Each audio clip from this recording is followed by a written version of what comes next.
Have you ever felt an instant, overwhelming connection with someone that felt almost magical, only to realize later it was quietly unraveling you from the inside out? When a narcissist asks an empath to make love, something far deeper than romance is set into motion, and the shift happens so fast most people don't see it coming. What begins as intense chemistry can quickly turn into emotional confusion, self-doubt, and a loss of identity that feels impossible to explain. Carl Jung warned about these unseen psychological forces, the shadow bonds that pull us toward the very wounds we haven't healed yet. In this video, we're uncovering the hidden dynamic behind this powerful connection, why it feels so addictive, and what really happens beneath the surface when two opposite energies collide. Stay with me until the end, because the final insight could completely change how you see your own relationships. And if this speaks to you, share your thoughts in the comments and hit subscribe so you don't miss the next deep conversation. There is a strange and powerful attraction that often forms between a narcissist and an empath, and to those inside it, the connection can feel almost magical, as if something rare and meaningful has finally arrived.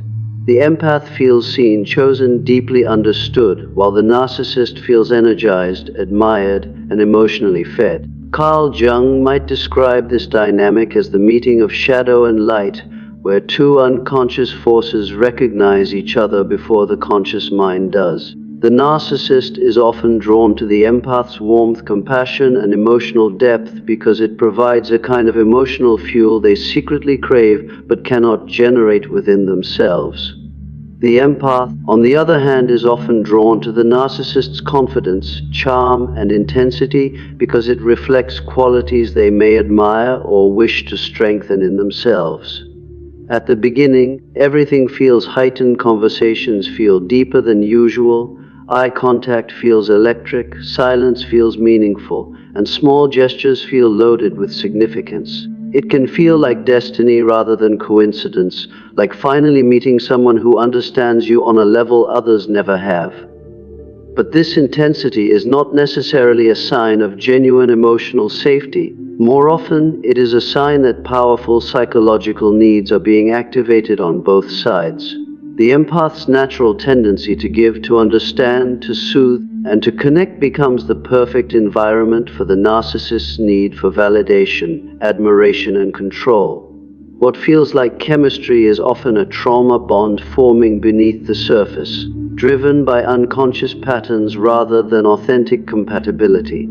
Jung believed that we are often drawn to people who represent parts of ourselves we have not yet healed, and this is where the danger begins. The empath may see the narcissist as someone wounded who simply needs enough love to transform, while the narcissist may see the empath as someone who exists to meet their emotional needs without limits. In this early stage, the connection feels intoxicating because it moves fast. Rapid emotional closeness, intense sharing, grand statements, and a sense that the relationship is different from all others. The empath may feel honored by the level of attention and emotional disclosure, interpreting it as trust and depth, while the narcissist may use this intensity to quickly establish emotional influence. The nervous system becomes overstimulated, the heart becomes invested, and boundaries begin to blur before they have even been consciously considered.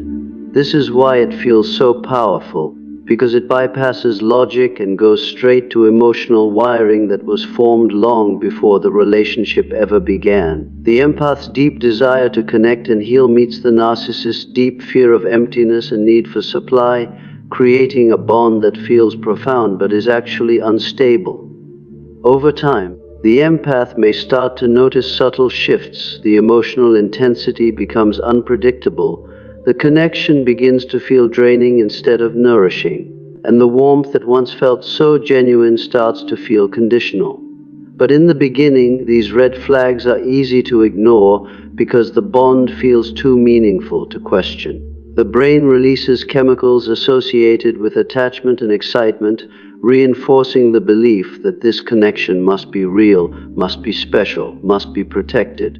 This is the psychological gravity at work, not love in its healthiest form, but a powerful created by unresolved inner patterns meeting each other at the perfect emotional frequency.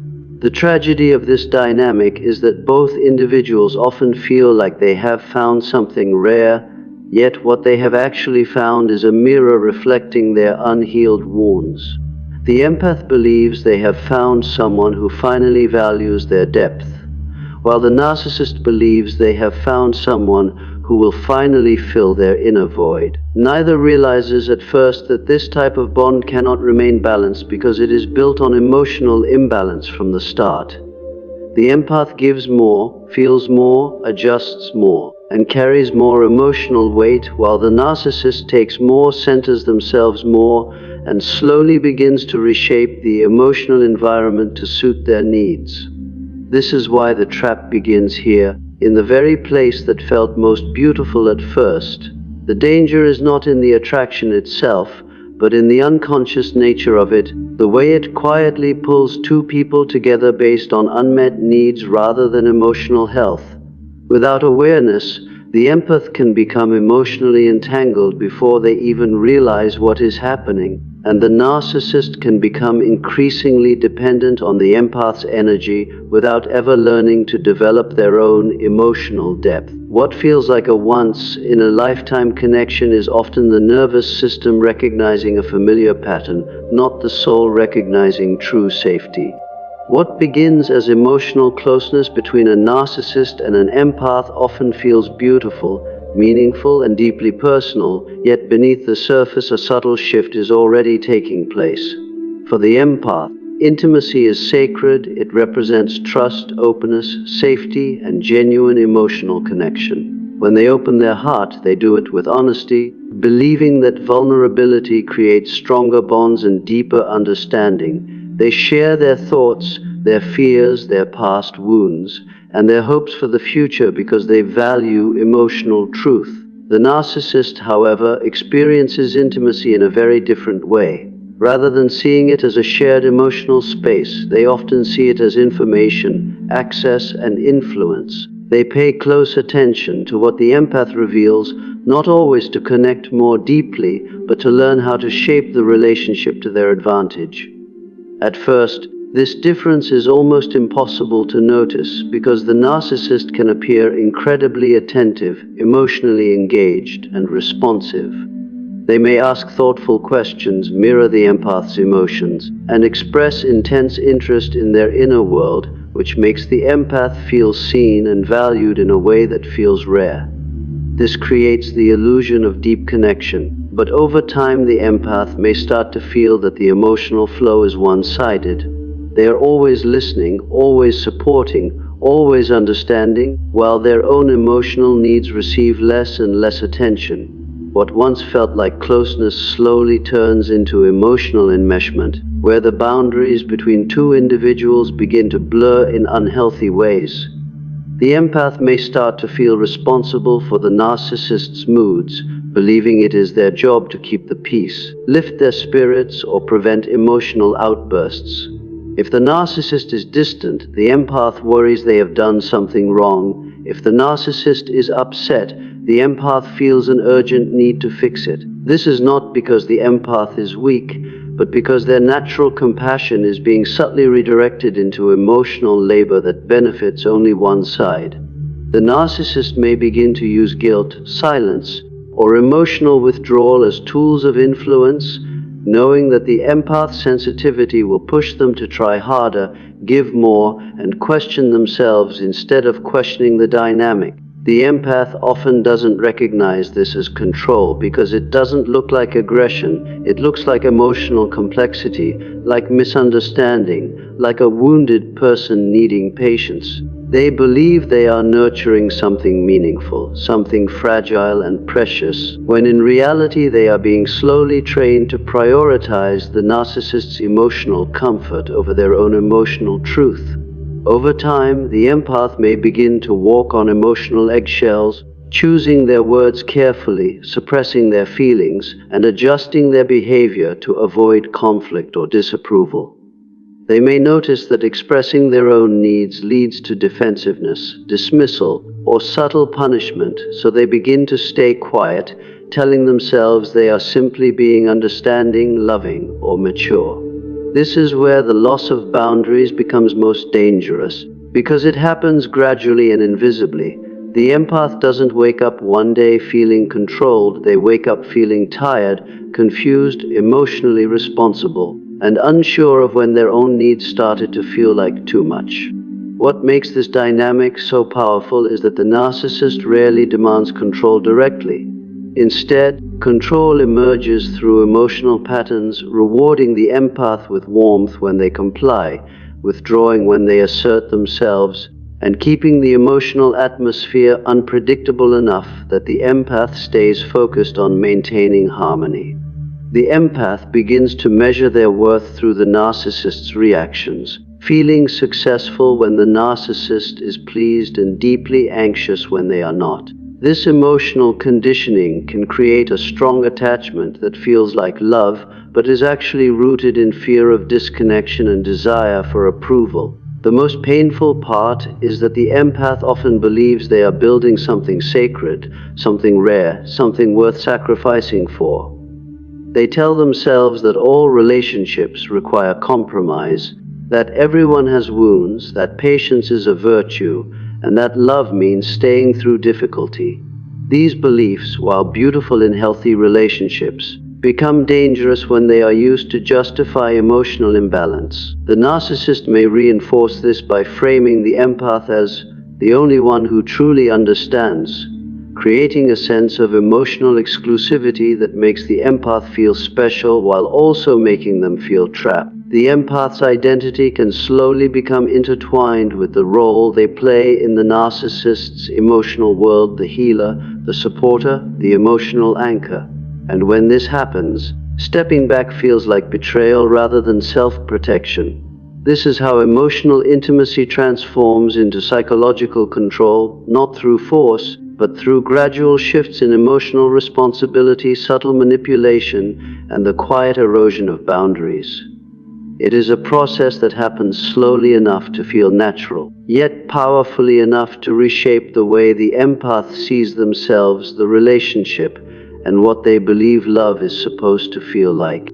There is a reason this bond between the narcissist and the empath can feel so intense, so meaningful, and almost impossible to resist, and Carl Jung's concept of the shadow helps explain why. Jung believed that each of us carries unconscious parts of ourselves, emotional wounds, unmet needs, suppressed traits, and hidden desires that shape who we are attracted to, often without us realizing it. We are not just drawn to people for who they are on the surface, we are drawn to what they symbolize inside our psyche. This is where the dynamic between the narcissist and the empath becomes especially powerful.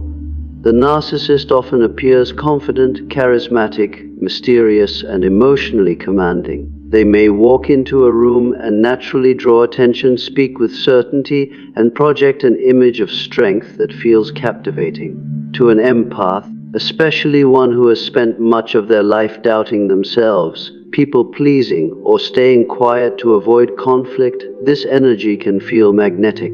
It can feel like meeting someone who holds qualities they admire, envy, or secretly wish they could embody more fully.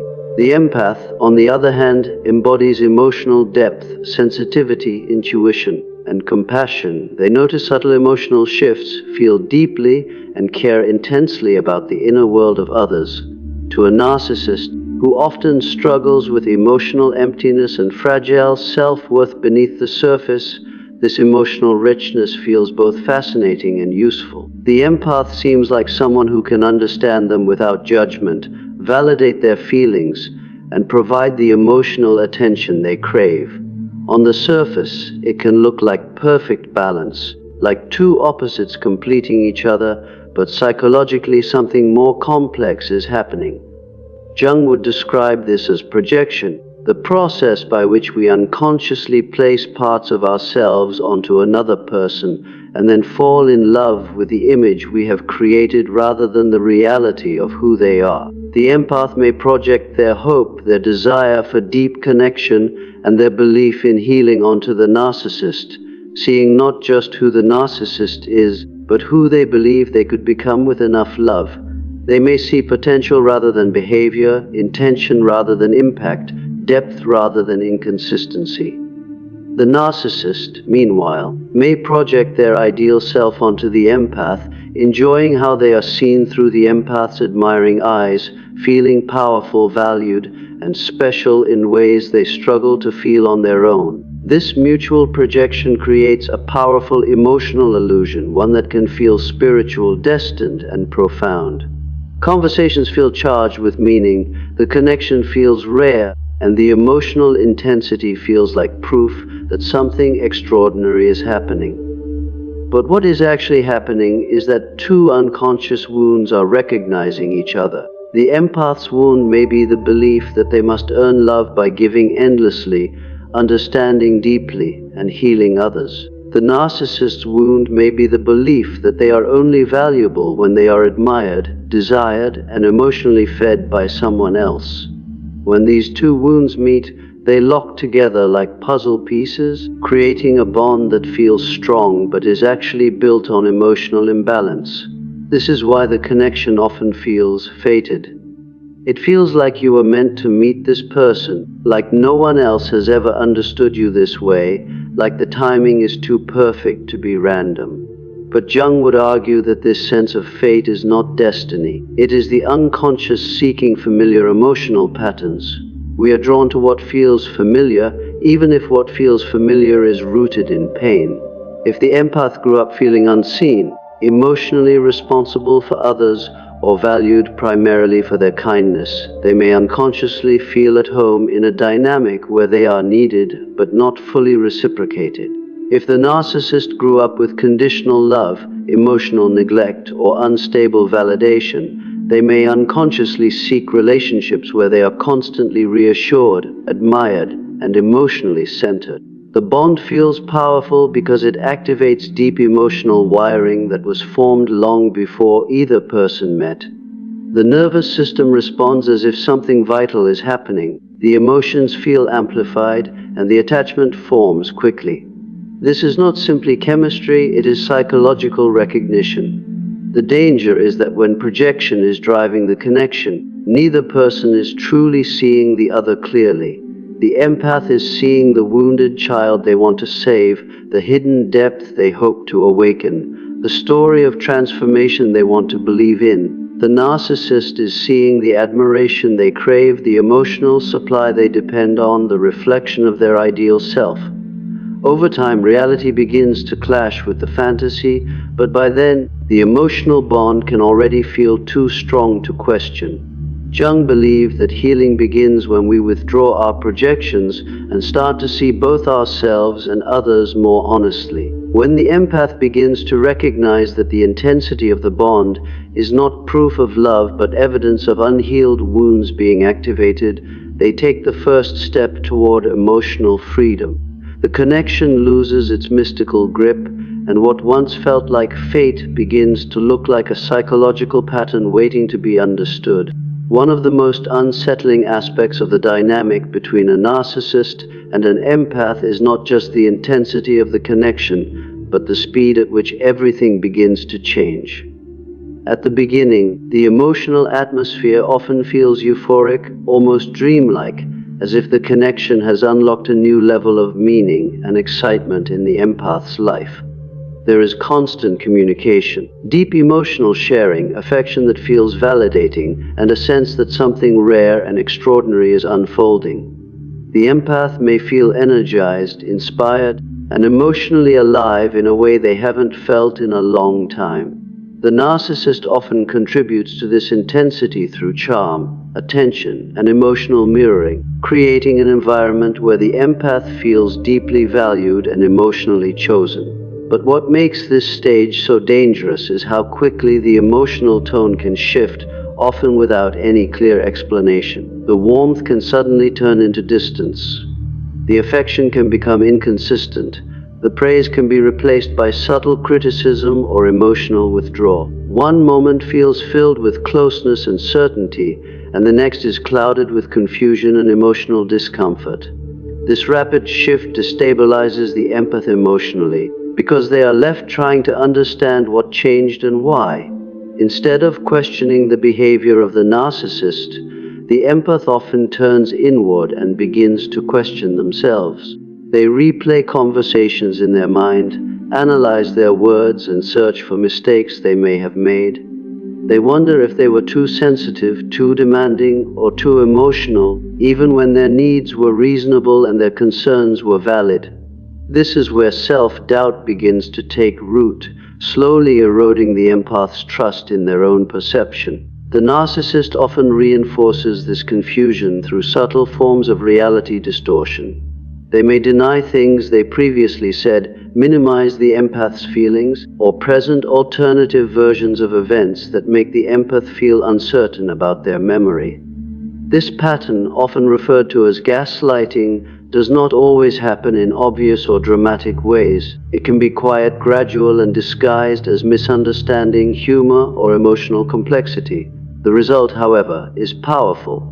The empath begins to feel mentally off balance, unsure of what is real, unsure of what is reasonable, and unsure of whether their emotional reactions are justified. Over time, this creates a state of emotional dependency. Because the emotional environment becomes unpredictable, the empath begins to crave the return of the earlier warmth and closeness. They may work harder to please, communicate more carefully, and suppress their own needs in an effort to restore the connection to what it once felt like. The narcissist, consciously or unconsciously, becomes the emotional center of gravity. Their moods begin to dictate the emotional tone of the relationship. When they are warm, the empath feels relief and happiness. When they are distant, the empath feels anxiety and urgency. This emotional roller coaster can become addictive because the occasional return of affection feels like a reward after a period of emotional discomfort. The brain responds strongly to this unpredictable pattern, releasing intense emotional attachment in response to intermittent validation. The empath may begin to feel emotionally exhausted but still deeply attached, confused by why the connection that once felt so uplifting now feels draining and destabilizing. What makes this dynamic especially painful is that the empath often believes the problem lies within themselves. They may feel ashamed for struggling emotionally, embarrassed for needing reassurance, and fearful of expressing their concerns in case it pushes the narcissist further away. This internalization of blame deepens the emotional dependency because the empath becomes increasingly focused on self-correction rather than recognizing the unhealthy pattern taking place. The narcissist may further strengthen this dynamic by positioning themselves as the misunderstood one, suggesting that the empath is overreacting, too emotional, or too needy. This subtle shifting of responsibility keeps the empath emotionally off balance and seeking approval. The speed of this emotional destabilization is not random. It follows a familiar pattern seen in many emotionally manipulative dynamics: intense bonding, sudden withdrawal, confusion, self-doubt, and then brief moments of reconnection that reignite hope. Each cycle strengthens the emotional attachment while weakening the empath's sense of clarity and stability. The empath may begin to feel like they are constantly trying to return to the version of the relationship that existed at the beginning, believing that if they just try harder, communicate better, or love more deeply, the connection can be restored. But the painful truth is that this instability is often part of the structure of the dynamic itself. The emotional unpredictability serves to keep the empath engaged, emotionally invested, and psychologically tethered. Over time, the empath's intuition, which once guided them clearly, becomes clouded by emotional confusion. They may sense that something is wrong, but they struggle to trust that feeling because the emotional reality around them keeps shifting. This loss of trust in one's own inner voice is one of the most damaging effects of this dynamic. It disconnects the empath from their natural emotional wisdom and leaves them increasingly reliant on the narcissist for emotional cues and validation. What began as a beautiful emotional connection slowly transforms into an exhausting emotional maze, where clarity feels out of reach and emotional stability depends on someone else's unpredictable behavior. The most painful part of the empath journey in this dynamic is that the damage rarely arrives loudly. It happens quietly, slowly, almost invisibly, woven into everyday moments that feel harmless at first. The empath does not wake up one morning and realize they have lost themselves. Instead, it begins with small adjustments made out of care, holding back a feeling to avoid conflict, choosing the other person's comfort over their own needs, staying silent when something feels wrong because they don't want to be misunderstood. Over time, these small choices begin to stack up, and the empath slowly moves further away from their natural emotional clarity. Their needs begin to feel inconvenient, their boundaries begin to feel negotiable, and their inner voice begins to sound less trustworthy than the reactions of the person they are trying so hard to keep connected to. They may tell themselves they are being patient, mature, or compassionate, believing that real connection requires sacrifice. But the truth is that they are sacrificing themselves in ways that no healthy relationship ever asks for. They stop expressing disappointment because it leads to tension. They stop asking for reassurance because they fear being seen as needy. They stop trusting their intuition because they have been subtly taught that their feelings are exaggerated or incorrect. This is how the loss of self happens, not through dramatic moments, but through silence, through self-editing, through the quiet habit of choosing peace over truth. Carl Jung warned that losing oneself in another person's shadow is one of the most dangerous psychological states a human being can enter, because when we live inside someone else's emotional world, we lose access to our own. The empath may begin to feel disconnected from who they used to be, unsure of what they want, unsure of what they feel, unsure of where their identity ends and the relationship begins. They might feel exhausted without understanding why, emotionally numb in moments that used to bring joy, and deeply confused by how a connection that once felt so meaningful now feels so heavy. Yet even in this painful state, something important begins to stir beneath the surface. Slowly, often after deep emotional discomfort, the empath begins to see the truth they were avoiding. The connection was never sacred, never balanced, never rooted in mutual emotional health. It was symbolic of unhealed patterns seeking expression, a reflection of old wounds playing out in a familiar emotional script. This realization can be heartbreaking because it shatters the fantasy, but it is also the moment where true healing begins. When the empath understands that the bond was built on projection, emotional imbalance, and unmet needs, they begin to reclaim their power. They start to recognize their own feelings as valid again. They begin to see boundaries not as selfish, but as necessary.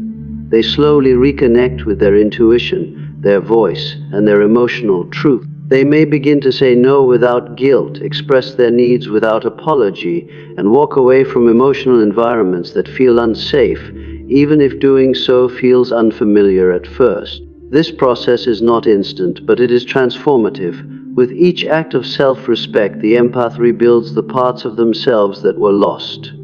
Self-worth begins to return, not because someone else validates it, but because it is recognized internally. Emotional clarity strengthens, not because the relationship improves, but because the empath finally chooses to honor their own reality. What once felt like weakness becomes wisdom. What once felt like pain becomes understanding. And through this journey, the empath does not simply recover, they evolve. They emerge more aware, more grounded, more emotionally resilient than before, carrying with them a deeper understanding of their patterns, their boundaries, and their worth. The loss of self may have happened in silence, but the return to self is powerful, conscious, and deeply transformative.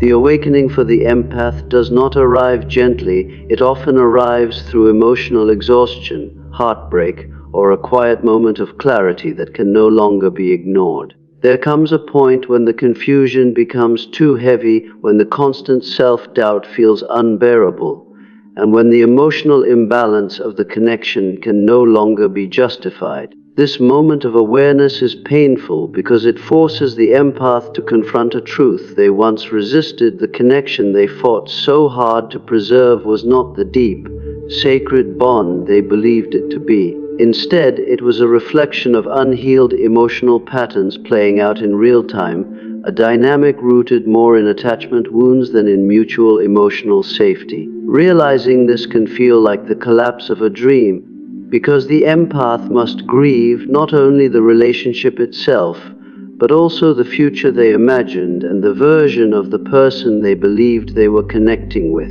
Yet within this pain lies the beginning of true liberation. Once the empath begins to see the dynamic clearly, the emotional fog starts to lift. Patterns that once felt confusing begin to make sense. The emotional highs and lows are no longer mysterious, they are recognized as part of a predictable cycle.